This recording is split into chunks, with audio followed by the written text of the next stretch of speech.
Okay, so in this section I want to start talking just about thumbnails, and as well in the first lesson already about what not to do on YouTube with your thumbnails. Please, this is very, very important. As you guys can already see here in the first row, I've added just boobs and butt and took a few examples from really bad thumbnails that I found on YouTube. Now as well, first reason, this obviously the first row here, I guess your attention already went to the first row here, the second not so much, and the third not at all. So as you guys can see, this pulls attention really quickly, but it's one of the worst things you can do for your YouTube channel. First of all, it brings in viewers really quickly, which is a good thing. But then secondly, your viewer is opening the video, he's watching the content, and it's not relating to what you are showing here on the thumbnail. So instantly that viewer is going to click away. So you lost a viewer, you lost a potential subscriber, and your watch time is completely broken now. So again, your channel will go down in the stats and you will not get up in the rankings. So my advice is to not do any thumbnails like these, and there's way more awesome concepts out there to create really amazing thumbnails. Then also in the second row, as you guys can see, I've also pulled again a few simple examples out of here what to not as well do, because it just looks very boring and also doesn't pull attention as well because of a few little small factors here. Again, as you guys can see over here, the first image as well, it looks like a photography crew shooting something there, and it just looks very dark, and when it's so small on YouTube you can't literally determine what's happening on there, so you might not even pay attention to it and just hover over it. So again, try to focus more on close-ups and not so far away over here, and also pay attention to brightness and also color. Again, here at the top you guys can see punchy colors. Also this down here, punchy colors. But again, this looks a bit, a little bit cheesy, I would say. Okay, then over here we also have two girls, again a little bit far away. If you have a scene with girls inside, then maybe just pull it a little bit closer, get in details. Faces work really, really good on YouTube. As well over here, so say for instance you wouldn't have this scene over here, but just her face, this would pull attention really quickly to a thumbnail. So adding this type of element to your thumbnail works really good. The one over here as well, very dark, and I can't even tell what is going on here. I don't even know what's happening on the thumbnail. So also very boring, I'm not intrigued, and I would most probably skip that. As well over here, again a guy driving. Faces, it's already going into the right direction, but it's still too dark, blurry, and it just looks a little bit dull and boring.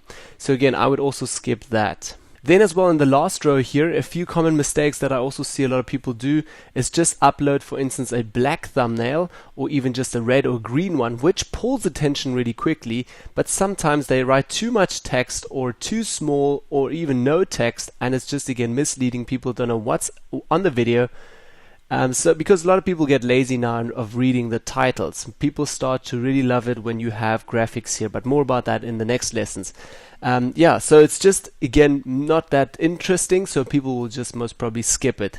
Then over here, this thumbnail goes almost already into the right direction. It's nice and bright. You can already see it's maybe a tech review, whatever, they're doing tech videos, and it goes into the right direction, but it's a bit boring because it's so far away and looks a little bit blurry. Well, that might be because I've blown it up a little bit, but still, if they were zoomed in and just a little bit closer, get just a face or a close-up of the girl or the lady talking there, or maybe the guy with a bit of text, or maybe even having just a gadget in his hand, would take way more attention than something like that that's so far away. The same over here, also color-wise, doesn't really punch out. Too much space here in the room, too far away. You obviously see two girls. What if it's maybe a dancing show? And what if this girl is just really close up doing an action move with a bit of text, and that would make a great thumbnail and would most probably pull more attention again. Then over here again, text wise, I can't really read the text, it's so small, and as well the pink colors pull me in, but it looks a little bit cheesy, and yes, well, I'm a guy, so I would most probably also not be interested in that, but still, I guess that most people would also just skip that because it's just, you don't know what's in it. Okay, so that's basically just a super rough, quick explanation about this. I also want to hover quickly over to, again, YouTube, and I just typed in thumbnail here into the search function. And I want you to also try this at home. Go into YouTube, type some weird words in there, and just scan through the thumbnails and see what really pulls your attention.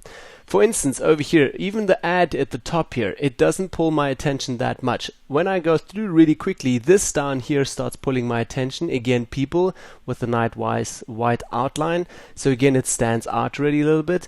This pulls a little bit of attention. So when I'm just comparing these few thumbnails here to each other, again, big hero over here as well also starts to pull my attention really quickly. Let's move down a little bit again. This also pulls quickly my attention because it's bright colors and just literally the person, the face again. So as I mentioned earlier, a lot of faces pull attention. If I'm going to go down, no, this pulls attention again. Stands out. Would be really nice if there's some text on here or even just a bit of darkened. So just this stands out. Okay, going down, this pulls attention super quickly. Nice and bright colors. Looks fresh, looks happy. More positive, I would say again, so I would most probably click on this. Okay, going down again. Yeah, this would also pull a little bit of attention, not so much here. This one is very worse again, very dark. I don't know what's going on. I need to read the text and then I might decide if I'm going to watch it. Yeah, so try this technique a little bit with yourself. Google a few names on YouTube. Or YouTube a few names and then see what pulls really attention. In the next lesson I want to show you guys now what type of thumbnails you could create that brings a similarity in your whole channel and recognition to other videos, and just to make it look really good.